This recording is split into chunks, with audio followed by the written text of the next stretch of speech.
পৃথিবীটা বিষে ভরা, তার মধ্যে যারা জন্মেছে পবিত্র আত্মা নিয়ে তাদের প্রায় শতভাগ পেয়েছে বিষাক্ততা। অন্যথা যারা মন্দ লোক তাদের বেলায় ওই নীতিটা খেটেছিল বিষে বিষক্ষয়। ইফতি পরপর দুবার ঠকেছে দুটো নারীর কাছে। প্রথমজন তার জন্মদাত্রী জননী, দ্বিতীয়জন তার 4.5 বছরের ভালোবাসা। ইফতির যখন 4.5 বছর বয়স তখন তার প্রতি তার মায়ের দায়িত্বজ্ঞানহীনতার প্রকাশস্বরূপ বাজে কিছু ঘটে। ক্ষুব্ধ হয় তার বাবা। অতঃপর ভীষণ শান্ত হয়ে তার মাকে জব আর বাচ্চার মধ্যে যে কোনো একজনকে বেছে নিতে বলে। অবিলম্বে তার মা নিজের ক্যারিয়ারকে বেছে নেয়। অতঃপর বিচ্ছেদ, আলাদা হয়ে যায় তার বাবা মা। ব্রোকেন ফ্যামিলিতেই ইফতির শৈশব কাটে। ইফতি বেড়ে ওঠা তার বাবার কাছেই। বাবা দাদি, ইফতি, ছোট সংসার। ইঞ্জিনিয়ারিং করার সময় ইফতির সাথে তার ব্যাচমেট রাফার পরিচয় হয়। পরিচয়টা এত জলদি যে একটা প্রণয়ের সম্পর্কে রূপ নেয়। তা বিস্ময়কর ছিল বটে। 4.5 বছরের সম্পর্ক। হঠাৎ জানতে পারে তার এক বন্ধু বিয়ে করেছে। ছবিতে দেখতে পেল বন্ধুর বিবাহিত স্ত্রী হিসেবে তারই প্রেমিকা হাসি মুখে দাঁড়িয়ে আছে পাশে। সামাজিক মাধ্যমে বিয়ের ছবি ছেড়েছে। ক্যাপশনে ছিল প্রণয় থেকে পরিণয়। অবিশ্বাস্য লেগেছিল বিষয়টা ইফতির কাছে। পরদিনই রাফা তাকে টেক্সট করে, Ifti, if you want to hate me you can, but first I needed to secure my future. এই জন্য বিয়ে করে ফেললাম, আর হাজব্যান্ড হিসেবে তোমাকে চুজ করলাম না, যেহেতু তুমি আমার বয়ফ্রেন্ড ছিলে। সো একটু এক্সপ্লেনেশন দিচ্ছি। নিঃসন্দেহে তুমি মানুষ হিসেবে চমৎকার, কিন্তু শুধু একজন চমৎকার মানুষ দিয়ে সারাটা জীবন চালানো যায় না। দায়িত্ববোধ লাগে, পার্টনারকে বোঝা লাগে। তুমি অসম্ভব পজিটিভ একজন মানুষ। আমার সাফোকেটেড লাগতো ইফতি। এত ভালোবাসা নেওয়া যাচ্ছিল না আর। রাদিফকে দেখে তখন মনে হলো ওর সাথে আমি হ্যাপি থাকবো, তাই একটু স্বার্থপর ও সুবিধাবাদীর মতো কাজ করলাম। ইচ্ছে করলে মাফ করে দিও আমায়, নয়তো যা খুশি করো, শুধু দীর্ঘশ্বাস ফেলো না আর অভিশাপটা দিও না। Again I sound like a selfish, but কিচ্ছু করার নেই, একটাই লাইফ, কোনো কিছুর সাথে কম্প্রোমাইজ করতে পারবো না। Sorry and thanks for loving me. Ifti reply করতে পুরো 2.5 দিন সময় নিয়েছিল। তারপর ছোট্ট করে বলেছিল, আমার ভালোবাসা যদি কারো গলার ফাঁসির দড়ির মতো লাগে, তবে তার মতো অযোগ্য আমার জন্য দ্বিতীয়টা হবে না। Thanks for living me. তারপর ব্লক। রাফা ও রাদীপ দুজনকেই সবখান থেকে ব্লক করে রেখেছিল ইফতি। ভালোবাসা তেমন আহামরি কিছু না, শুধু হয় কি মাঝে মাঝে একা লাগে, মাঝে মাঝে সব কিছু বিষণ্ণ লাগে, মাঝে মাঝে গোটা দুনিয়াটাকেই অসহ্য লাগে। এভাবে 2.5 মাস কাটার পর ইফতি নিজেকে সামলে নিয়েছিল। বিচ্ছেদের আজ 5 বছর পেরিয়েছে। ইফতির বয়স 24 থেকে 29 হওয়ার মধ্যবর্তী এই 5 বছরের জার্নিতে ইফতি অসম্ভব ম্যাচিউর হয়েছে। স্বভাব পরিবর্তনে ভীষণ গম্ভীর, পর্যবেক্ষণশীল আর দায়িত্বজ্ঞান সম্পন্ন হয়েছে। সঙ্গে যে জিনিসটা তার মধ্যে ভীষণ করে মিশে আছে তা হলো একটা ভুল ধারণা, নারী মাত্রই ছলনাময়ী। ইফতি গতকালই কাজীপাড়ার বাসা থেকে তাদের গুলশানের এ বাসায় চলে এসেছে। এখন রাত 11:30 বাজে। বেডে হেলান দিয়ে শুয়ে সিগারেট টানছে ইফতি। পৃথিবীর সবচেয়ে মারাত্মক আসক্তি হলো নারী আসক্তি। নারীর প্রতি টান দমে এলে সিগারেটের প্রতি টানটা অদমনীয় হয়ে আসে। অন্য হাতে ফোন স্ক্রল করতে করতে সে ব্যঙ্গাত্মক হাসল। আচমকা দরজা খোলার সামান্য শব্দে ইফতি সচকিত হলো। ডানে তাকিয়ে দরজার কাছে সাদেক সাহেবকে দেখে ইফতি দ্রুত সিগারেটটা অ্যাস্ট্রেতে ফেলল। সাদেক সাহেব তা দেখে বললেন, ফেলার প্রয়োজন নেই, তুমি স্মোক করো, এটা আমার অজানা নয়। ইফতি তাতে হেসে বলল, সে তো তুমিও করো। তাই বলে যেমন বাপের পাশে বসে লাইটার চাইতে পারি না, তেমন বাপের সামনে ধোঁয়াও ওড়াতে পারি না। এইটুকু কার্টিসি তো রাখতেই হয়। সাদেক সাহেব হেসে ইফতির পাশে এসে বসলেন। ইফতি জিজ্ঞেস করলো, কিছু বলবে আব্বু? না, এমনি দেখে যাচ্ছিলাম। ঘুমিয়েছ কি না? তোমার মন খারাপ? না বেটা, মন খারাপ টারাপ হয় না। সত্যি বলছো আব্বু? সাদেক সাহেব প্রত্যুত্তরে অল্পক্ষণে নীরবতা দিলেন। ইফতি লম্বা করে শ্বাস টেনে বলল, গান শোনাবো? সাদেক সাহেব গোমট হতে হতেও হলেন না ইফতির কথাটি শুনে। প্রফুল্ল চিত্তে বললেন, নিশ্চয়ই নিশ্চয়ই, দাঁড়াও গিটারটা নিয়ে আসি। ইফতি গিটারটা এনে আরাম করে বসলো। বাবার দিকে তাকিয়ে মিহি হেসে সুর তোলা শুরু করলো। এরপর গলার আওয়াজও যোগ করলো সে সাথে, আমার জন্য আলো জ্বেলো না কেউ, আমি মানুষের সমুদ্রে গুনেছি ঢেউ। এই স্টেশনের চত্বরে হারিয়ে গেছি, শেষ ট্রেনে ঘরে ফিরবো না, না না। পুরো গানটা ইফতি গাইল অনেকটা সময় ধরে।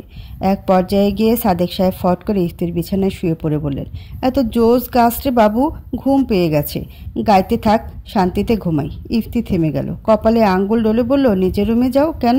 জোয়ান ছেলের সাথে ঘুমাতে হয় না? তোর গার্লফ্রেন্ড রাগ করবে? ইফতি এ পর্যায়ে না হেসে পারল না। হ্যাঁ। সাদেক সাহেব জিজ্ঞেস করলেন, গার্লফ্রেন্ডটা কি সিগারেট? ইফতি এবার শব্দ করে হেসে বলল, হ্যাঁ, আমি ঘুমাচ্ছি, তোর গার্লফ্রেন্ড ব্রেকআপ করলে করুক, গুড নাইট। নতুন বাসায় মাকে নিয়ে অরণির 3.5 মাস কাটল। এই 3.5 মাসে বেশ কিছু সুন্দর সুন্দর ঘটনা ঘটেছে। মিস তনুজার সাথে আয়েশা ও অরণি দুজনেরই দারুণ সখ্য করেছে। আয়েশা নতুন পরিবেশে মানিয়ে নিয়েছে, সেই সঙ্গে রোজ রোজ এটা সেটা নতুন ধরনের খাবার রান্না করে অরণিকে খাওয়ানো যেন তার অভ্যেসে পরিণত হয়েছে। মেয়েটা আয়েশ করে খাবে, এরপর সুন্দর সুন্দর প্রশংসনীয় কিছু বাক্য বলবে, যেমন মামনি জাদু জানো, মামনি সেরার সেরা, অতুলনীয়, মনে হচ্ছে জনম সার্থক, আরও নানান কথা। এসব শুনে আয়েশার খুশি ধরে না। রান্নাটা সে ভালো পারে, রান্না নিয়ে এক্সপেরিমেন্ট করতে পছন্দ করে। অরণিও নিজের কাজে ব্যস্ত হয়ে পড়েছে, মাকে যতটা পারে সময় দেওয়ার চেষ্টা করে। ক্যাম্পাস, টিউশন, ক্লায়েন্ট এসব সামলে উঠে মাকে যতটা সময় দেওয়া যায় দিচ্ছে। এ থেকে সে রাতের ঘুম কমিয়ে নিয়েছে একদম। 4 ঘন্টাও ঘুমাতে পারছে না গত মাস ধরে। অরণের প্রথমে প্রচুর দুশ্চিন্তা হলো, এখন তা লাগছে না। এখন সে টের পাচ্ছে মাকে নিয়ে সে অন্য কারো দয়া ছাড়াই চলতে পারবে। একটু কষ্ট করলে দুজনে বেশ ভালোভাবেই চলতে পারবে। এসব সুন্দর সুন্দর ঘটনার মধ্যে আরও কিছু ঘটেছে, তবে সেগুলোকে সুন্দর বলা যায় কি না জানা নেই। হয়তো সুন্দর, হয়তো অন্য কিছু, তবে কুৎসিত মোটেও নয়। ইফতি যতবার এ বাসায় আসছে সম্পূর্ণ কাকতালীয়ভাবে অরণি নিজের প্রতি ইফতিকে আকর্ষিত করার জন্য কিছু তো করছেই। এই তো গত মাসের কথা। সাদা কুর্তা পরে ছাদে দাঁড়িয়েছিল অরণি, তখন সন্ধ্যা করে। আচমকা বৃষ্টি নামে। মেয়েটা ফ্ল্যাটে না ঢুকে সেখানে দাঁড়িয়ে পাখি ডানার মতো 2 হাত ছড়িয়ে মুখখান আকাশের দিকে ঘুরিয়ে রাখে। ঠোঁটের ভাজে ভাজে জল আর কোণে অপ্রশস্ত হাসি। ইফতি সিঁড়িঘরে থেকে আর ছাদে প্রবেশ করার দুঃসাহস দেখায়নি, উল্টো ঘুরে ফিরে গেছিল নিজের ফ্ল্যাটে। তারপর এমন এক অবস্থা হলো, ইফতি ছাদে যাওয়াও বন্ধ করে রেখেছে। মেয়েটা তখন নিয়মিত যাওয়া আসা শুরু করে বারান্দায়।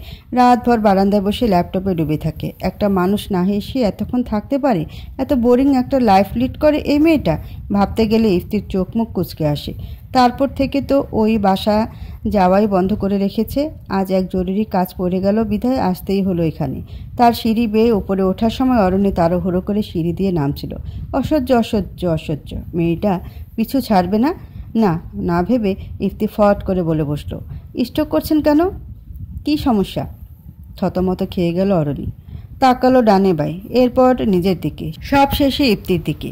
চোখ বড় বড় করে তাকিয়ে জিজ্ঞেস করলো, আসার পথে ব্রেন কি রাস্তায় ফেলে আসছেন, নাকি মলম পার্টিরা দিয়ে দে বলে নিয়ে গেছে? তীব্র তেজ মিশ্রিত ঝাঁঝালো আওয়াজ শুনে ইফতি কেসে উঠল। সে কেন এমন কথা বলল? বিপরীতে মেয়েটা কি করে এমনটা বলতে পারলো ইফতি ভাবতেই পারছে না। পরিস্থিতিটা কাটিয়ে ওঠাও ইফতির দ্বারা সম্ভব হচ্ছে না। সে কি বলবে এখন? আবারও তাকালো সামনের মেয়েটির চোখে। সেই চোখের দৃষ্টি অসম্ভব দৃঢ়, জ্বলন্ত অগ্নি যেন এখনে ভস্ম করে ছাড়বে। ইফতি শ্বাস ফেলে বলল, আমি মনে হয় পাগল হয়ে যাচ্ছি, যেখানে সেখানে পাগলামো করে বেড়াচ্ছি। অরণির কঠোরতা কিছুটা নেমে এলো, তবে গাম্ভীর্যের এক বিন্দুও সরল না। সেভাবেই বলল, ডাক্তার দেখান। ইফতি অপমানিত বোধ করতে করতেও করল না, থমথমে গলায় বলল, ঠিক আছে। বিপরীতে অরণি পাশ কাটিয়ে চলে গেল। এবার বেচারা ইফতি বহু কষ্ট পেল, সেই সঙ্গে অপমানিতও বোধ করলো।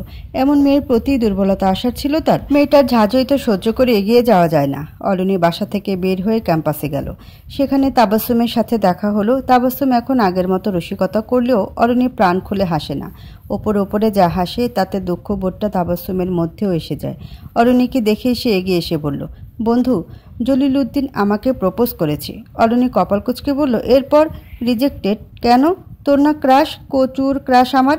ক্রাশ জিনিসটা আসলে পরিবর্তনশীল, আজ এখানে কাল সেখানে পরশু অন্যখানে, এভাবেই চলে।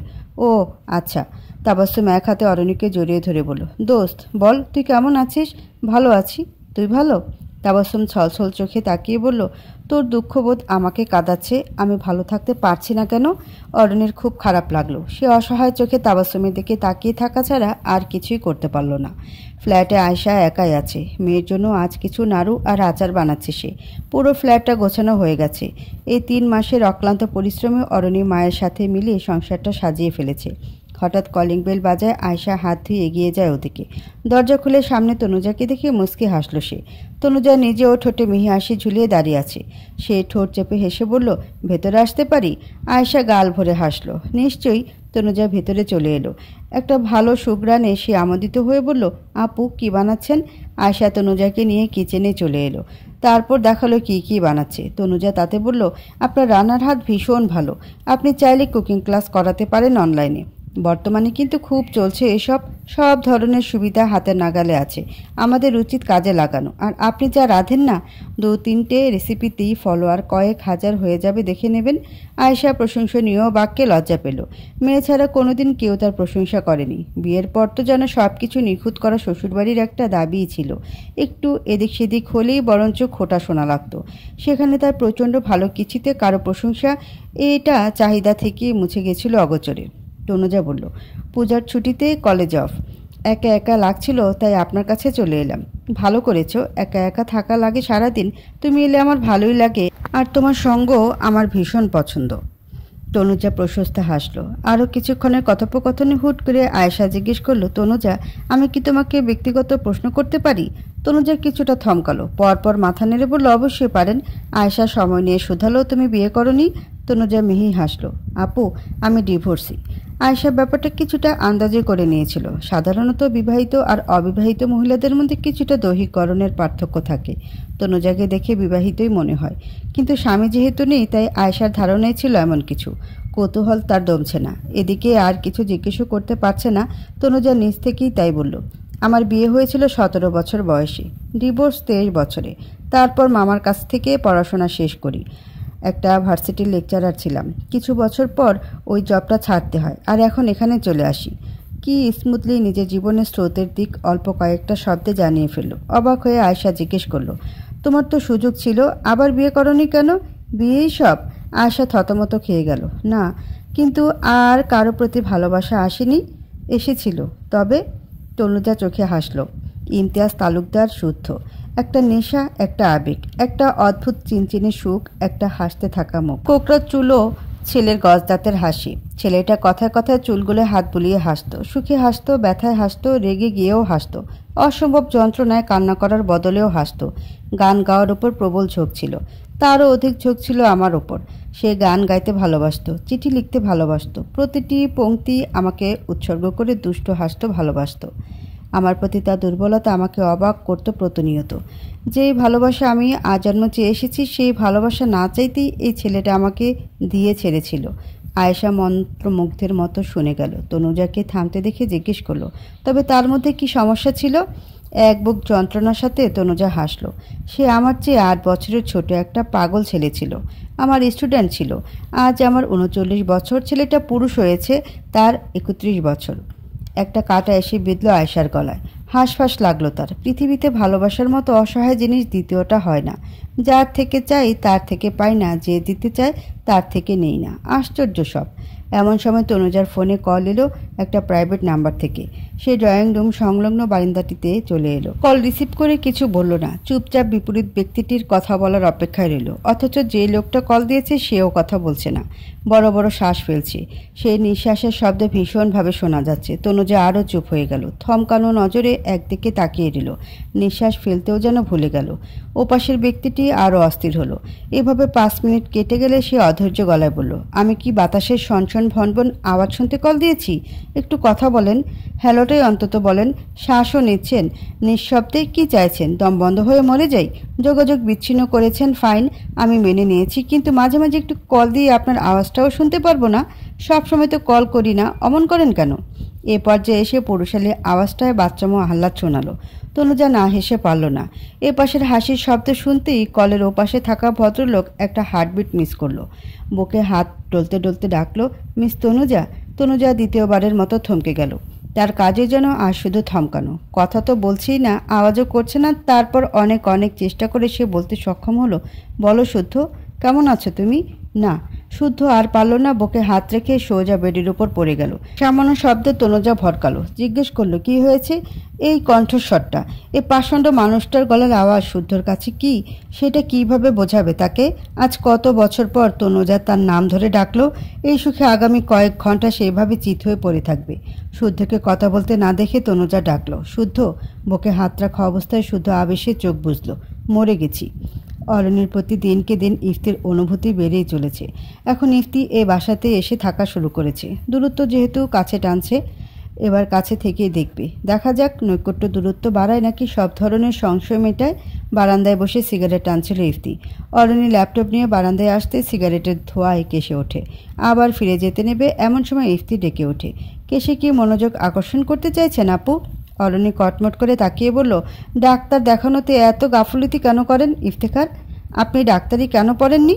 আপনার কাছেই দেখাতাম। আমি ডাক্তার হলে আপনাকে সিগারেটের ছাই পানিতে গুলে ইনজেক্ট করতাম। এতে কি বিশেষ কোনো উপকার হয় আপু? অবশ্যই হয়। এতে দুনিয়া থেকে পাগলের পরিমাণ কমে যায়। আমাকে মেরে ফেলার এত ইচ্ছা? তবে আসুন ফ্ল্যাটে গলা টিপে ধরুন। এই প্রথম অরণিকে তার সাথে ঝগড়ার সুরে রসিকতা করতে দেখল ইফতি। তাই নিজেও এতগুলো কথা বলে ফেলল। অথচ শেষ কথার প্রেক্ষিতে অরণের জিজ্ঞেস করা প্রশ্নটা শুনে লজ্জায় ইফতি সম্পূর্ণ লাল হয়ে পড়ল। বারান্দায় আর এক মুহূর্ত মেয়েটার সামনে দাঁড়াতে পারল না। আর একটু দাঁড়ালে হয়তো ইফতির অসংবেদনশীল মনটা বলে উঠত, সে আসলে নৈকট্য চাইছি। কেননা অরণি জিজ্ঞেস করেছে, স্পর্শ চাইছেন? ভার্সিটি থেকে টিউশনিতে গেল অরণি। ওর স্টুডেন্টের নাম মিথি। দেখতে ভীষণ মিষ্টি, হাসলে গালে টোল পড়ে বলে মিথি সারাটাক্ষণ হাসতে থাকে।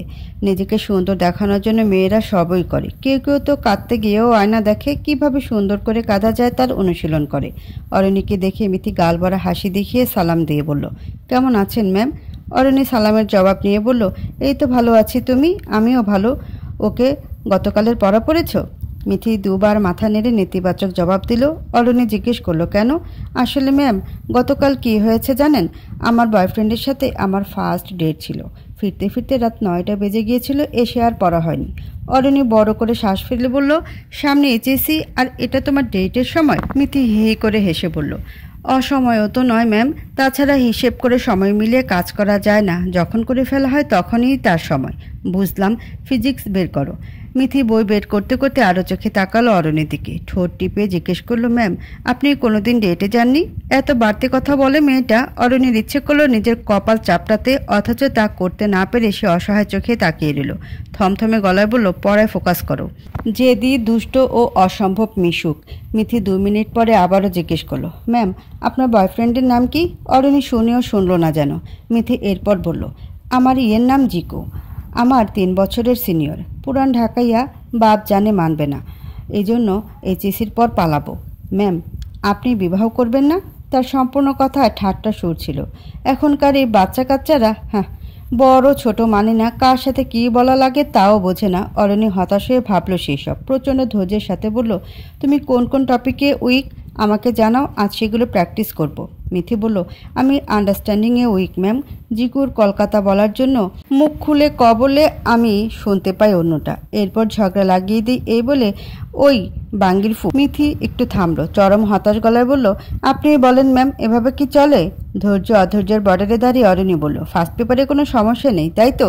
মিথি এবার পড়ায় মন দিল। অরণি হাঁপ ছেড়ে বাঁচল। ইফতির সাথে অরণির দেখা হলো মেট্রো স্টেশনে। দুইজন বাসায় ফিরছে। ইফতি আগ বাড়িয়ে কথা বলেনি, অরণিও না। অথচ দুইজন দুই দিকে না গিয়ে বরঞ্চ 2 হাত ব্যবধানে এগোচ্ছে।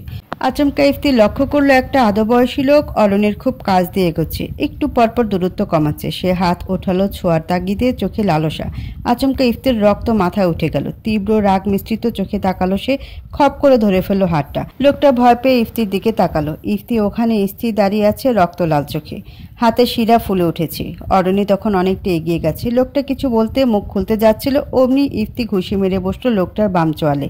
মুহূর্তে লোক জড়ো হয়ে গেল এখানে। আশেপাশে ভিড় ও কোলাহল জমে গেল। ইফতি 2 ঘুষিতেই লোকটাকে ফেলে দিয়েছে রাস্তায়। বাকিটা পাবলিক দেখে নেবে। অরণি আওয়াজ পেয়ে এদিকে তাকিয়ে ভিড় ছাড়া কিছুই দেখতে পেল না। পাশে যে ইফতি নেই এটুকু দেখে স্বস্তির শ্বাস ফেলল। কিছুটা এগুতে কোত্থেকে যেন পাশে এসে ইফতি দাঁড়ালো। অরণি দেখেও চোখ সরিয়ে নিল। ইফতি পাশাপাশি যথেষ্ট দূরত্ব রেখে হাঁটতে হাঁটতে ডাকলো, অরণি। অরণি জবাবে ছোট্ট করে বলল, বলুন। ইফতি সামনে তাকিয়ে বলল, আপনার প্রতি আমার অসীম কৌতূহল। আমি আগ্রহ দমাতে হিমশিম খাচ্ছি। এমত অবস্থায় কি করতে পারি? অরণি এতে বিন্দু মাত্র অবাক হলো না। নির্লিপ্তভাবে বলল, ব্যাপার না। সৃষ্টির শুরু থেকে নিষিদ্ধ জিনিসের প্রতি মানুষের প্রবল আগ্রহ। ইফতি থমকে গেল সামান্য। আপনি আমার জন্য নিষিদ্ধ? আশেপাশে তাকিয়ে অরণি বলল, হ্যাঁ। আপনি নিশ্চিত? হ্যাঁ। তারা নিজেদের বাড়ির গলিতে চলে এসেছে। এদিকে মানুষের যাতায়াত নেই বললেই চলে। ইফতি ভীষণ অবাক হয়ে সেখানেই দাঁড়িয়ে পড়ল। তা দেখে কিছুটা সামনে অরণিও দাঁড়ালো। এগিয়ে গিয়ে মুখোমুখি হলো ইফতি। শক্ত গলায় বলল, কিভাবে? অরণি চোখে চোখ রাখল, দৃঢ়তার সাথে বলল, পুরুষ মানুষের প্রতি বিন্দুমাত্র চোখ আমার নেই ইফতি। আপনি সুদর্শন, আপনি ব্যক্তিত্ববান, আপনি বড় সুপুরুষ। অথচ আমি এদিকটায় ভীত সন্ত্রস্ত। একই ব্যথা তবে? ইফতির কেমন অদ্ভুত অনুভূত হলো। সে কিছু বলতে চেয়েও পারল না, কি বলবে তাও ভেবে পেল না। পাশ কাটিয়ে অরণি চলে গেল। যাওয়ার আগে কোমল গলায় বলে গেল, ইফতি, নিজেকে সংযত করুন। আপনাকে কষ্ট পেতে দেখলে আমার ভালো লাগবে না। এরপর কেটে গেল আরও 4 মাস। ইফতি নিজেকে সংযত করা তো দূর, কৌতূহলী কদম আটকাতে অবধি পারেনি। সে 1 পা 2 পা করে এতটা দূর এগিয়ে গেছে যে এখন আর ফেরার পথ নেই। ব্যাপারটা এমন না যে সে প্রেমে পড়েছে অরণি। প্রেম জিনিসটা ভিন্ন, সেরকম অনুভূতি আসেনি এখনো। তবে এর চেয়েও ভয়ঙ্কর কিছু ঘটেছে, অদ্ভুত কিছু, বিশেষ কিছু, অন্যরকম কিছু, ক্ষতিকর কিছু। সেই কিছু একটাকে আমরা চাইলে অভ্যেস বলতে পারি। ইফতির ইচ্ছে করলে গুলশান থেকে অফিস করতে পারত। ওখান থেকে দূরত্ব কমই বটে, অথচ তা না করে কাজীপাড়ায় এই ফ্ল্যাটেই থাকছে সে। এখানে থাকতে স্বস্তি বোধ করছে, শান্তি পাচ্ছে। যখনই অস্থিরতায় হাঁসফাঁস করতে থাকে তখনই সে ওপরে ফ্ল্যাটের ভীষণ উদ্ভট মেয়েটাকে ভাবে। সেই মেয়েটা তারও অধিক একাকিত্বে স্থির থাকছে। সে কি মেয়েটার চেয়ে বেশি দুর্বল? সে কেন অল্পতে ভেঙে পড়বে? এসব ভেবে ইফতির আর দুঃখ বিলাস করা হয় না। 2-4টে সিগারেট উড়িয়ে কাজে মনোযোগী হয়। অভ্যস্ত কাজগুলোর বিশ্লেষণে সে রোজ ভোরে উঠে বারান্দায় গিয়ে বসে। কাজ করতে করতে বেতের সোফাটিতে জড়সড় হয়ে ঘুমিয়ে পড়া মেয়েটাকে ভোরের প্রথম আলো ভীষণ স্নিগ্ধ দেখায়। ইফতির দিনের শুরুটা এভাবেই হয় তাকে দেখে। এরপর অফিস যায়, ফিরে বিকেলের পর। তখন থেকে বারান্দায় বসে স্মোক করতে করতে অপেক্ষায় থাকে মেয়েটির বাসায় ফেরার। খুবই সাধারণ, অথচ ইফতি চোখ ফেরাতে পারে না। এমন ভঙ্গিমায় গলির ওই মাথা থেকে এগিয়ে আসতে থাকে মেয়েটা। পরনে সবসময় হালকা রঙের গোল জামা, প্লাজো আর ওড়না। চুলগুলো বেশিরভাগ সময় বিনুনি গাঁথা থাকে, মাঝে মধ্যে হয়তো কোনো রকমে একটা কাঁটা দিয়ে খোপা করে রাখে। মুখে কখনো কোনো প্রসাধনী ব্যবহার করে না, চোখে সামান্য কাজলও না। ইফতির বড় ইচ্ছে করে এই মেয়েকে শাস্তি দেখতে, কেননা সজ্জিত অরণিকে কল্পনা করাটি একটু কষ্টসাধ্য ইফতির জন্য। অরণি তটস্থ পায়ে যখন এগিয়ে আসতে থাকে, ইফতির জলজলে দৃষ্টি এক মুহূর্তের জন্য অন্যত্র যায় না। তখন সে নিষ্পলক দেখে, যেন 1 সেকেন্ড অন্যদিকে তাকালে সেই 1 সেকেন্ডেই অরণিকে দেখা থেকে সে বঞ্চিত হবে। মাঝে মধ্যে ইফতি ছাদেও যায় এখন। অরণিকে সন্ধ্যের দিকে ছাদে পাওয়া যায়। এই সময়টা অরণির বিশেষ সময়। সে তখন ছাদের মোটা রেলিংয়ের উপর বসে বসে বই পড়ে, চা খায়। তনুজার পোষা বিড়ালটা ছাদে ঘুরঘুর করতে থাকে। ইফতি সেই বিশেষ সময়ে কফির মগ হাতে নিয়ে ছাদে যায়। পুরো ছাদে পদধূলি ফেলতে ফেলতে কফি শেষ করে। আরও চোখে অরণিকে দেখতে থাকে। কফি শেষ হতে চলে আসে। অরণিকে কিছু বলে না সে। অরণির নিজ থেকেও কিছু বলেনি কোনোদিন। আজ পূর্ণিমা, সন্ধ্যের আকাশটা ভোরের সূর্য ওঠার আগ মুহূর্তের আকাশের মতো দেখা যাচ্ছে ঠিক। কেমন মিষ্টি জোছনা, মন খুশি হয়ে যায় এমন দিনে। একই প্রস্তুতি নিয়ে ইফতি কফি বানিয়ে ছাদে এলো আজ। পরনে তার অলিভ রঙের টি শার্ট, কালো ট্রাউজার। ছাদের দ্বারে পা রাখতেই এক নজরে পুরো ছাদের চোখ বোলাতে লাগলো ইফতি। কার্নিশে এসে চোখ আটকে গেল তার। বিস্মিত হলো সে। অরণির পরনে হালকা রঙের একটা শাড়ি। সে এই প্রথম তাকে শাড়ি পরিহিত দেখল। সন্ধে সন্ধে সময় বলে ঠিক রঙটা বোঝা যাচ্ছে না। চুলগুলো খুলে একপাশে এনে রাখা, প্রসাধনী ছাড়া মুখটা চাঁদের আলোয় জ্বলজ্বল করছে। হাতে রয়েছে একটা বই। চাঁদের আলোয় বই পড়া যায় না। আরও লক্ষ্য করে ইফতি দেখল অরণি আসলে বই পড়ছে না, বইটা ভাঁজ করে কোলের ওপর রেখে দিয়েছে। সম্ভবত বিকেলের পর এসেছিল এখানে, এখনই পড়ছিল। আলো নেমে এলে বইটা এখানে রেখে দেয়। ইফতি এগিয়ে গিয়ে দাঁড়ালো অরণির পাশে। অরণি মাথা ঘুরিয়ে তাকিয়ে বলল, কিছু বলবেন? ইফতি মাথা নাড়ল ইতিবাচকভাবে, অথচ কিছু বলল না। মিনিট 5 নিস্তব্ধতাকে উৎসর্গ করে কাটিয়ে অরণি বলল, বলুন ইফতিকার। ইফতি বড় করে শ্বাস টেনে বলল, তোমাকে চাঁদের মতো দেখাচ্ছে। অরণি মলিন হাসল। পরনির্ভরশীল, এমন প্রশংসনীয় বাক্যের বিপরীতে কেউ যে এমন বাঁকা প্রশ্ন করে ইফতির জানা ছিল না। তাই সে কী বলবে তাও ভেবে পেল না। অরণি আপন মনে বলা শুরু করলো, চাঁদ, সে সূর্যের আলো নিজেকে আলোকিত করে। তার নিজস্বতা নেই। সে রাতের আধারে আসে, রাত শেষ হতেই বিদায় নেয়। এমন বিশেষণ আমার কাছে প্রশংসনীয় লাগে না। ইফতি মুচকি হেসে বলল, চাঁদ, সে স্নিগ্ধ, সে সৌন্দর্যের আরেক নাম, সে বিশুদ্ধতার আরেক নাম। সে জাগতিক সকল আধার শুষে নেয়। দিনের সময় তো কাউকে প্রয়োজন পড়ে না, সে রাতে আসে, সে দুঃসময়ে আসে। লক্ষ্য করো, এখানে দিন হচ্ছে সুসময়, রাত হচ্ছে দুঃসময়। তুমি কি তবে চাঁদ নও? এখনও দ্বিধা করবে?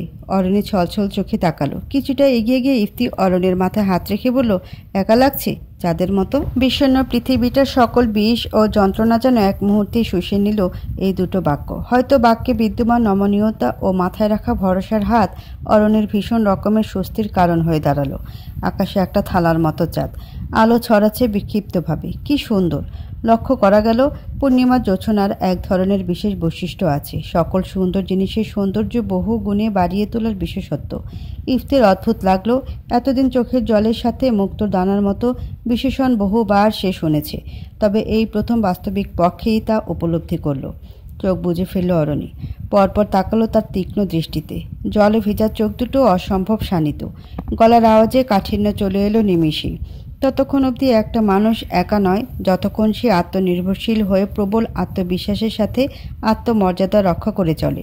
যখনই সে ঢুলে পড়ে তখনই মানুষের প্রয়োজন হয়, একাকিত্ব অনুভূত হয়। ইফতেখার নিজেকে নিজ দায়িত্বে গড়ে নেওয়া মানুষেরা আর যাই হোক মানুষের উপস্থিতি উপলব্ধিতে গুমোট হয় না। অরণি বেশ দাম্ভিকতার সাথে কথাগুলো বলল। প্রকৃতিও নিজের দম্ভ দেখালো। ভীষণ প্রশান্ত বাতাস স্থির লাগলো। ভ্যাপসা গরম উপলব্ধ হলো। প্রকৃতি নিজ অহংবোধে যখন স্থিরতা প্রকাশ করল, ইফতি তাতে কিঞ্চিত হাসল। ম্যাডাম, স্রষ্টা তবে নারী ও পুরুষ সৃষ্টি না করে শুধুই এক পক্ষকে সৃষ্টি করত? ইফতি থামল। কিছুটা ঝুঁকে এসে চোখে চোখ রেখে ফিসফিসিয়ে বলল, পৃথিবীতে পরিপূরক শব্দটা অস্তিত্ব শঙ্কায় পড়ে যেত না। অরণি চোখ সরিয়ে অন্যত্র তাকালো। ইফতি প্যান্টের পকেটে হাত গুজে টান টান হয়ে দাঁড়িয়ে রইল আরও মিনিট খানেক। এরপর আস্তে ধীরে প্রস্থান ঘটালো। অরণি সেখানে বসে রইল মধ্যরাত অবধি। চিন্তাভাবনা বিক্ষিপ্ত তার। এই অসহ্য রকমের অস্বস্তিপূর্ণ পুরুষের মুখায়াব বারবার চোখের সামনে ভাসতে লাগলো। তার এক একটা বাক্য কি পরিষ্কারভাবে শোনা যেতে লাগলো। অরণি চাইছে না এসব, অথচ মানুষ যা চায় আদতে কি তা পায়? যা পায় তাই কি চায়? আশঙ্কা ও ভীতিতেও অক্ষীণ অস্তিত্ব নড়বড়ে হয়। তব কিঞ্চিত পদচারণে মোর সর্বাত্মক অবক্ষয়। আঞ্জুমান অরণি। ভীষণ ব্যক্তিগত ডায়েরিতে গুটি কয়েক শব্দ লিখে অরণি থামল। শেষবার ছাদে ইফতির সাথে মুখোমুখি দেখা হয়েছিল, সে ঘটনার মাস 2 কেটেছে। এরপর পড়াশোনা কাজে ভীষণ ব্যস্ত হয়ে পড়েছিল অরণি। আজ তার ফাইনাল সেমিস্টার শেষ হলো। কিছুটা স্বস্তি পেতে যখন বাড়তি ভাবনা মাথায় আনলো, ভীষণ রকমের অস্বস্তিতে মূর্ছাগত হলো সে। ইফতিকার মাহমুদ নামটা কেন এত জ্বালাচ্ছে? অরণি বেশ কিছুক্ষণ ছাদে পায়চারি করলো। এরপর সিঁড়ি বেয়ে দোতলায় গেল।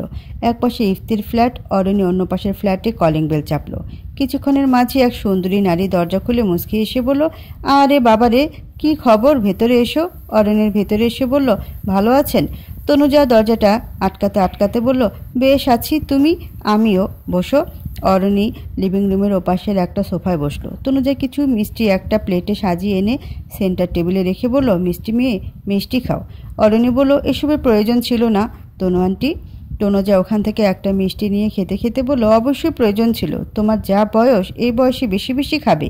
অরণি অসহায় মুখে তাকিয়ে বলল, অথচ আমি হাওয়া খেলেও ফুলে যাই, সেখানে মেনটেন না করে খেলে দেখা যাবে পরদিন বেলুন হয়ে আকাশে উড়ে গেছি। তনুজা মুখের সামনে হাতের উল্টো পিঠে রেখে হেসে বলল, আমি সব কিছু খেতে পারি, কোনো সমস্যা হয় না, আল্লাহর বিশেষ রহম আপনার ওপর। তনুজা হাসতে হাসতেই বলল, হ্যাঁ, আমার স্রষ্টা সবাইকে সব দিক থেকে কষ্টই কেবল দেন না, তিনি কিছু ক্ষেত্রেও স্বস্তিও দেন। অকস্মাৎ অরণ্যের হাঁসফাঁস লাগতে লাগলো। সে সেন্টার টেবিল থেকে পানি উঠিয়ে পুরোটা শেষ করলো। এরপর ছোট্ট ছোট্ট শ্বাস ফেলতে লাগলো। তনুজা নিচু সুরে শুধালো, অলোকে? ওপর নিচে মাথা নাড়ল অরণি। তনুজা বলল, কিছু বলতে চাও? কোনো রকমের ভনিতা না করে সরাসরি বলল অরণি, লাইভ গেমে বিশ্রী রকমভাবে হারের সম্মুখীন হয়ে অনেক কষ্টে একটা কুল খুঁজে পেলাম। এরপর যখন again life wants to play with me, আমার কি এই গেমে পার্টিসিপেট করা উচিত? তনুজা ভাবুক হলো। গভীর প্রশ্ন। উত্তরের অপেক্ষা চাতক পাখির ন্যায় তাকিয়ে রইল অরণি। তাকে বড় অস্থির দেখাচ্ছে, তার দৃষ্টি বিক্ষিপ্ত। তার মনের অবস্থা তনুজা হয়তো সামান্য বুঝত। আড়াআড়িভাবে অরণির দিকে তাকিয়ে জিজ্ঞেস করলো, সেলফ কনফিডেন্ট তুমি? নিঃসন্দেহে। Then why don't you give another chance to play? Tanuja মুচকি এসে ফের বলল, এইবার হয়তো জিতে গেলে?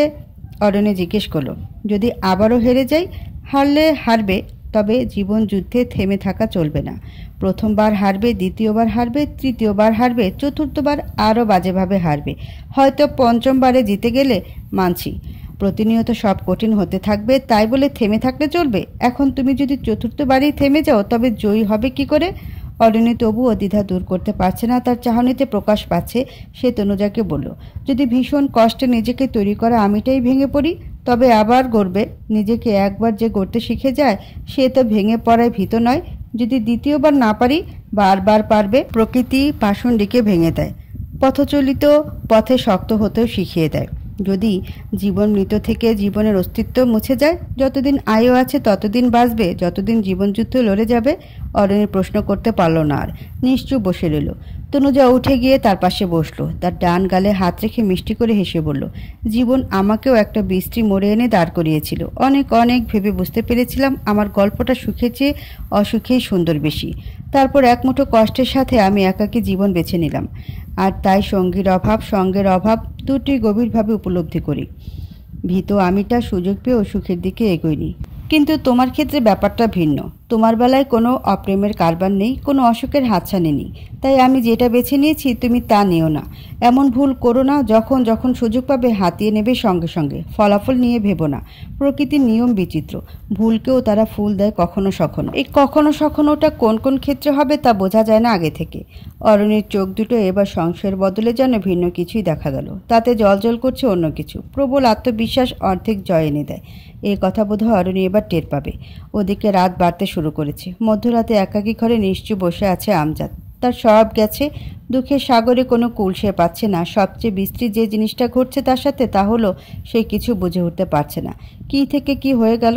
তার এত সুখের একটা সংসার সে নিজ হাতে নষ্ট করলো। সে নিজের ভুল মানছে। মানুষ মাত্রই ভুল হয়। তাই বলে কি আয়শা আর অরণি একবারও খোঁজ নিল না তার? আত্মগরিমায় ভেসে যাচ্ছে আমজাদ। নিজের কোনো দোষ দিতে সে নারাজ। তার চোখে কেবল পড়ছে মেয়ে ও স্ত্রীর উড়নচণ্ডী দশা। তার মতে পুরুষ মানুষ যা মর্জি করবে, নারী জাতি কেন বাড়ির বাইরে পা রাখার এত সাহস দেখাবে? এত সাহস হয়েছে দুজনের যে তালাকের কাগজ পাঠিয়ে দেয়। অথচ উন্মাদ আমজাদ জানেই না সে সব নির্বোধ অভিযোগ করে বেড়াচ্ছে। অভিযোগগুলো তার প্রাক্তন স্ত্রীর প্রতি ও সেই সন্তানের প্রতি, যে সন্তান তাকে পিতা হিসেবে সকল ধরনের দায় থেকে মুক্ত করে দিয়েছে। ইফতি পেশায় একজন আর্কিটেক্ট। এই 30 বছর বয়সে যৌবনের কঠোর পরিশ্রমে বেশ ভালো একটা পর্যায়ে সে নিজেকে এনে দাঁড় করিয়েছে। সম্মান ও গুরুত্ব সবখানে সমানভাবে পায়। আজ একটা প্রজেক্টের কাজ নিয়ে অফিস থেকে আগারগাঁও যেতে হয়েছিল। সেখানে রাত হয়ে আসে। এরপর ক্লান্ত শরীরে গুলশান যেতে ইচ্ছে করেনি। ওখান থেকে কাজীপাড়া চলে আসে। ইফতি যখন বাড়ির ভেতরে প্রবেশ করলো, করিম বলল, বাজান ভালো আছেন? ইফতি মলিন হেসে বলল, চলছে দিনকাল। তোমার কি অবস্থা? আল্লাহ হয় রাখছে। আরও চোখে ইফতি ছাদের দিকে ইশারা করে বলল, আর ওপরতলার ম্যাডামের? করিম লাজুক হাসল। আপনার খোঁজ করছিল 2 বার। ইফতি তাকালো করিমের দিকে। কি জিজ্ঞেস করেছে? করিম মাথা চুলকাতে চুলকাতে বলল, কইছিল বাড়িওয়ালার ছেলে আসবে কবে। আমি এলা কইলাম, তারে দিয়া কি কাম, কি করবেন আমার এখন? হেতি কইল, ইটিস পিটিস করবো চাচা, আপনি করবেন? কথাগুলো বলে করিম সব কটি দাঁত বের করে হাসলো। ইফতিও হেসে ফেললো তাতে। প্রশ্নাত্মক ভঙ্গিমায় বলল, আচ্ছা। বিশাল আকাশের নিচে ঢাকার এক শান্ত গলি শেষ মাথায় অবস্থিত বাড়িটির ছাদের রেলিং ঘেঁষে দাঁড়িয়ে আছে অরণি। পরনে খয়েরি পাড়ের ধূসর শাড়ি, চুলগুলোয় বেনি গেঁথে বা পাশে এনে রাখা। অলংকার বলতে আছে পায়ে একজোড়া নুপুর আর হাতে কিছু আংটি, কানে ছোট্ট টপ। ইফতি এগিয়ে এসে পাশাপাশি দাঁড়ালো অরণির। তার হাতে কফির মগ, ঠোঁটের কোণঠাসা এক অদৃশ্য হাসি। চোখ আড়াআড়িভাবে এসে পড়ছে অরণির আপাদ মস্তকে। সে ভেবে পায় না একটা মানুষের রুচিবোধ এত চমৎকার কি করে হতে পারে। আজ অবধি যতবার অরণিকে দেখেছে সে তার আভিজাতপূর্ণ সজ্জাহীন বেশভূষায় মুগ্ধ হয়নি, এমনটা বিরল। এমন কখনো হয়নি যে অরণি নিজেকে বিশেষ দেখানোর জন্য সেজেছে। অথচ তার এই অবিশেষ ধরনটাই তাকে সকলের তুলনায় বিশেষ করে এনেছে ইফতির নজরে। ইফতি কফির মগে দ্বিতীয় চুমুক লাগিয়ে একথা স্বীকার করলো। মেয়েটা নিজেকে অভিন্ন করতে চায় না অন্যদিক থেকে, আর এই দিক থেকেই সে নজর কাড়া। অরণি তাকালো ইফতির দিকে। ইফতিকার, কি চাইছেন আপনি? তৃতীয় চুমুকে ঠোঁট পড়ল। কি চাইছে মানে? জ্বালা পোড়ায় সে 2 ঠোঁট চেপে নিল। ছোট ছোট চোখে তাকালো অরণির দিকে। সময় নিয়ে জিজ্ঞেস করলো, শুনলাম তুমি নাকি ইটিস পিটিস করতে চাইছো? করিম চাচা? অরণি মনে মনে নিজের কপাল চাপড়ালো। কি সুন্দরভাবে করিম চাচা এইভাবে বলে ফেলেছে লোকটাকে। ইটিস পিটিস, ইস কি সাংঘাতিক শব্দ। অরণি তখন কিভাবে যে বলেছিল ইটিস পিটিস করব, আপনি করবেন। এ কথাটা অমন মুরব্বীর লোককে কি করে অরণি বলল? এও তো চরম লজ্জাজনক বিষয়। বড় করে শ্বাস টেনে অরণি লজ্জা লুকিয়ে বলল, ভুল শুনেছেন। আচ্ছা হ্যাঁ, কিন্তু আমি তো ইটিস পিটিস করতে চাই। বলে কি লোক? অরণি বা দিকে ঘুরে ইফতির দিকে তাকালো। তীক্ষ্ণ গলায় বলল, ইটিস পিটিস কি বলেন তো? ফ্লার্ট করা, যেটা তুমি আমার সাথে করতে আগ্রহী। কি অভদ্র জবাব! উত্তরটা দিয়ে মনে মনে পৈশাচিক আনন্দ পেল ইফতি। সেই সঙ্গে সামান্য বাঁকানো হাসি তার ঠোঁটের একপাশে খুব করে লক্ষ্য করা গেল। অকস্মাৎ অরণি টের পেল ইফতি সুদর্শন বটে। অরণির থমকানো নজর অবলোকন করে ইফতিও থেমে গেল অদ্ভুতভাবে। সময়ের স্রোত হিসেবে এগোতে লাগলো। ততক্ষণে নিঝুম প্রকৃতিতে কিছু পাখির মিষ্টি রকমের কলতান শোনা যাচ্ছে কেবল। গাঢ় বাদামি রঙের চোখের মনির দিকে স্থির তাকিয়ে থাকতে থাকতে আচমকা ইফতি বলে উঠল, আমি বোধহয় তোমাকে ভীষণভাবে নিজের করে চাইছি। অরণ্যের প্রেম হৃদয় বাক্য শুনে তৎক্ষণাৎ স্পন্দনশীল হয়ে গেল। পর মুহূর্তে ত্রুটিপূর্ণ বাক্যের উপলব্ধিতে প্রেম প্রেম ভাবটা পায়রা সেজে আকাশে উড়াল দিল। কঠিন গলা বলল, বোধ হয় অনিশ্চিত। খুঁতখুঁতো স্বভাবের অরণ্যের সামনে এমন ভুল কি করে যে হলো ইফতির, তা বুঝতে না পেরে ভেবাচাকাই খেয়ে গেল সে। অবিলম্বে নিজেকে শুদ্ধ করে বলে উঠল, আমি যত্ন করতে জানি, আমি ভালোবাসতে জানি, আমি যত্ন করে ভালোবাসতে জানি। ইফতি থামল, ভ্রু উঁচিয়ে তাকালো অরণ্যের দিকে, ছোট করে বলল, নিশ্চিত আমি। অনিশ্চয়তা নিয়ে আর যাই হোক কাউকে নিজের করে চাওয়া যায় না, অথচ আমি তোমাকে চেয়ে বসেছি, ভালোবাসি তোমাকে, প্রেম করব, বিয়ে করব, এমন কোনো কথা নেই, চাওয়া নেই। তবুও ইফতির বলা বাক্যগুলোতে কি যেন ছিল। শক্তপোক্ত অরণ্যের হৃদয়টাও কেঁপে উঠল এই বিশেষ জনের নাম নিয়ে। সেই সন্ধে রাত, সেই প্রথম সরাসরি চাওয়া পাওয়ার প্রকাশ, সেই দৃষ্টি মিলন। সেই রাতটায় আর কেউ কোনো কথা বলেনি, একযোগে কতগুলো মুহূর্ত উৎসর্গ করেছিল নিজস্ব অনুভূতিদের নামে। তারপর প্রজেক্টের কাজে এতই ব্যস্ত হয়ে পড়েছিল ইফতি, আজ 1 সপ্তাহ ধরে দেখা সাক্ষাৎ নেই। সুযোগ করে যখন ইফতি বাসায় ফেরে, অরণি তখন থাকেই না। রাতে অরণিকে ছাদে অথবা বারান্দায় দেখতে পাওয়া যায় না। ইফতির বড় অস্বস্তি হয় অরণিকে কল টেক্সট করতে। যেহেতু মেয়েটা নিজ থেকে করছে না, ইফতির আর না এগোনোই ভালো। একা আর কতটুকুই বা এগোবে? কিছুটা তো বিপরীত ব্যক্তিকেও করতে হবে, তবেই না একটা সম্পর্কের সবটা গঠিত হবে। আজ যখন ইফতি কাজীপাড়ার বাসায় গেল, করিম তাকে একটা খাম হাতে দিয়ে বলল, 3 তলার ভাড়াটিয়া ইটিস পিটিস করার জন্য চিঠি দিছে। ইফতি মনে মনে ভীষণ পুলকিত বোধ করলেও সম্মুখে কিঞ্চিত হেসে উঠল। চিঠিটি নিয়ে ফ্ল্যাটে চলে এলো। পড়া শুরু করলো মধ্যরাতে। ইফতি মনে প্রাণে বিশ্বাসী, রাত মানেই অনুভূতির ঊর্ধ্বলগ্ন। বেশ আয়োজন করে বারান্দায় বসে সে চিঠিটা পড়তে শুরু করলো। জনাব, বাঁশি বকুলের সৌরভে আচ্ছাদিত আমার আটোপরে জীবনে আপনাকে স্বাগত। আমি যখন ভেবেছিলাম আমার দিকে এগোনো আপনার গুটি গুটি কদমগুলোকে সেখানেই থামিয়ে দিতে, আমি অত্যন্ত উন্মুখ।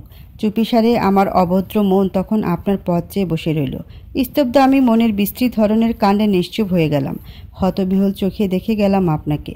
আমার 23 বছরের জীবনে এর আগে কোনো পুরুষ প্রেম আনতে পারেনি, অথচ আপনি ধরা দিলেন একরাশ মুগ্ধতা হয়ে। আমার জীবনটা আর বাকি 10টা মেয়ের মতো সুন্দর ছিল না। নিজেকে সুন্দর করে নিতে হয়েছে। আমি আমার বাবার প্রিন্সেস ছিলাম না, নিজের সাম্রাজ্য তৈরি করে নিতে হয়েছে। সেই সঙ্গে তৈরি করতে হয়েছে নিজেকে। আর বাকি মেয়েরা যেখানে জন্ম থেকেই একটা গোছানো জীবন পেয়ে যায়, সেখানে আমাকে খাটতে হয়েছে। ছোট থেকেই মাকে কাজ করতে করতে আত্মা শুকিয়ে যেতে দেখেছি, অথচ কারো মন সে পেত না। দেখতাম বাবা সকাল সন্ধ্যা অফিস করে ফিরে মাকে এটা সেটা নিয়ে খোঁটা দিত। বলতো, কাজ টাজ তো কিছু করো না, ঘরের ভেতর আরাম আয়েসে জীবনযাপন করো। 1 পয়সা কামাই করতে মাথার ঘাম পায়ে ফেলা লাগে, আর সেই টাকা তোমরা ওরাও। বাইরে কামাই করতে যাও, কুকুর বিড়ালে ছিঁড়ে খাবে, 1 পয়সাও পাবে না। আমি অবাক হয়ে শুনতাম। 7টা থেকে 5টা অফিসে বাবা কি এমন কষ্ট করত আমার জানা ছিল না। তবে 24/7 মা যে রকম খাটতো, তাতে এটুকু বলতে পারতাম একাংশ বাবা করতে পারতো না, উল্টো মায়ের প্রতি সম্মানটা আনতো। বাবারা উইকেন্ড পায়, সরকারি ছুটি পায়, মায়েরা তো পায় না। তবুও তারা কিভাবে অভিযোগ আনে যে মায়েরা আরামায়েসে জীবনযাপন করে। আমি মাকে ঘরে সাহায্য করতে লাগলাম।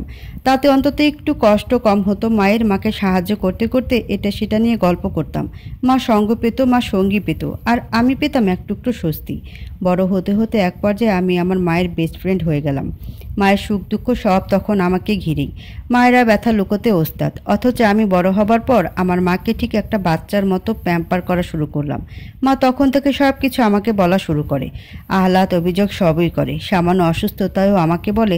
আমি যত্ন নিই, সেই যত্নে ত্রুটি আনি না। আমার মা ঠিক আমার কাছে নুনের পুতুলের মতো।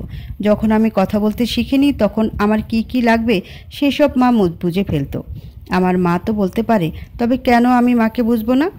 বয়স 16-র পর থেকে সাংসারিক জীবন নিয়ে বৃষ্টি বৃষ্টি ধারণা মনে ঢুকতে লাগলো। বিয়ের প্রতি তিক্ত একটা ধারণা এলো। একটা মেয়ের জীবন এরকম? অবাক হতে লাগলাম। মাঝে মাঝে এও মনে হতে লাগলো মেয়ে জীবন অভিশপ্ত। উদাহরণস্বরূপ আমার মাধ্যমিকের একটা ক্লাসমেটের কথা বলি। ওর নাম মায়া। ক্লাসের সবচেয়ে সুন্দরী মেয়ে ছিল। নামের মতোই মায়াবী ছিল। ক্লাস 9-এ ওর বিয়ে হয়। বিয়ের পর পড়াশোনা বন্ধ হয়ে যায়। ওর সাথে আমার দেখা হয় এইচএসসির সময় হসপিটাল রোডে। 8 মাসের ভারী পেট নিয়ে আমার দিকে এগিয়ে এসে মুখে মলিন হাসি ঝুলিয়ে বলেছিল, অরু ভালো আছিস? আমি সেই হাসির প্রত্যুত্তরে হাসতে পারিনি। মুখটা না চাইতেও কঠিন হয়ে এসেছিল। এত সুন্দর মেয়েটার মুখে সামান্য জৌলুস ছিল না। চোখের নিচে 1 ইঞ্চি পুরো কালি রোগাটে হয়ে গেছে ভাঙা শরীরটার। আমি ওকে নিয়ে রোড সাইডের বেঞ্চে বসলাম। এরপর জিজ্ঞেস করলাম, এখানে কেন? ও বলল, চেক আপে বসছিলাম। জিজ্ঞেস করলাম, তোর হাজব্যান্ড আসেনি? মায়া হেসে বলল, ব্যস্ত আছেও। যে পুরুষ স্ত্রীকে এমন একটা সময় একা ফেলতে পারে কেবল ব্যস্ততার দোহাই দিয়ে, সেই পুরুষ স্ত্রীকে কেমন সুখে রেখেছে ভাবতেই গায়ে কাঁটা দিয়ে উঠেছিল আমার। শক্ত গলা জিজ্ঞেস করলাম, সংসার জীবন কেমন চলে? মায়া নরম গলায় বলা শুরু করলো, ঠিকঠাক চলছে। বাড়ির বড় বউ আমি, একান্নবর্তী পরিবার আমার, এত এত মানুষ, সেই সঙ্গে এতগুলো দায়িত্ব। আমার ননদ দেবর সবাই ভালো, সারাক্ষণ ভাবি ভাবি করে মাথায় তুলে রাখে। ভাবি এটা করে দাও, ভাবি ওটা করে দাও। আর শ্বশুর শাশুড়িও ভালো, সব সময় বলে, বৌমা তুমি বাড়িটা গুছিয়ে রাখবা, সব কিছু দেখে রাখবা, সব কিছুর খেয়াল রাখবা, সবাইকে মান্য করে চলবা, স্বামীর খেদমত করবা। দাদি শাশুড়ি একটু কড়া, তবে সামলে চললে সব ঠিক থাকে। চাচি শাশুড়িরাও ভালো সবাই। বড় পরিবার তো, অনেক কাজ টাজ থাকে, এর জন্যই আর কি। আমি জিজ্ঞেস করলাম ওকে, আর তোর স্বামী? আমি জানি না কি হলো। আমার এই এক প্রশ্নে ও ঠোঁট ভেঙে কেঁদে উঠল। বলতে লাগলো, আমি বুঝি না ওকে, কি চায় বুঝি না। রাতে আদর করে কাছে টেনে নেয়, শেষ হলে ছুঁড়ে ফেলে বিছানার এক কোনায়, যেন আমি একটা আবর্জনা ছাড়া কিছু না। আমার যত্ন নেয়, ঠিকঠাক না খেলে বকাবকি করে, বলে খাওয়া দাওয়া না করলে শরীর নষ্ট হয়ে যাবে, যত্ন নেবা নিজের, সেজেগুজে থাকবা। আমাকে বিভিন্ন গিফট দেয়, ঘুরতেও নিয়ে যায়। অথচ এই 3 মাস ধরে ও আমার কাছে আসতে পারছে না বলে আমার সাথে কথাও বলছে না। সময় পাচ্ছে না নাকি? এখন তো সকালে অফিসে চলে যায়, অফিস আওয়ার 6টায় শেষ। ও বাড়ি ফিরে 10টা-11টার পর। বলে বাড়িতে ভালো লাগে না, আমি ওর জন্য না খেয়ে খাবার নিয়ে অপেক্ষা করি, ও খেয়ে আসে বাইরে থেকে। সারাদিনে একটা কল করে না, মেসেজ করে না, আমার খোঁজ নেয় না। আমি কল করলে বলে ব্যস্ত আছে। সারাদিনে কি এমন ব্যস্ততা থাকে যে একটু খোঁজ নেওয়া যায় না? এখন তো আমি একা নই, বাবুও আছে। জানিস, ও আমাকে এ অবধি একবারও ভালোবাসি বলেনি, আমি চাইও নি। সবাই শুধু ভালোবাসা চায় না, কেউ কেউ একটু যত্নের অভাবেও কাতরায়। আর প্রেগনেন্সির এই টাইমটা একটা মেয়ের জন্য কতটা কষ্টের যায়। আল্লাহ, খুব ইচ্ছে হয় ওর যত্ন পেতে, গুরুত্ব পেতে। কিছু না করুক, অন্তত পাশে একটু বসে থাকুক। একটু সময়ও দেয় না, একটুও না। মেজাজ খিটখিটে থাকে, নিজেকে সামনে রাখতে হয় সব সময়। কিছু বললেই রেগে যায়, কথা বলা বন্ধ করে দেয়। অথচ আমি ওকে ছাড়া থাকতে পারি না। আর এ বাড়ির এত এত কাজ, আমি জাস্ট হাঁপিয়ে উঠছি। সবার মন রক্ষা করে চলতে হয়।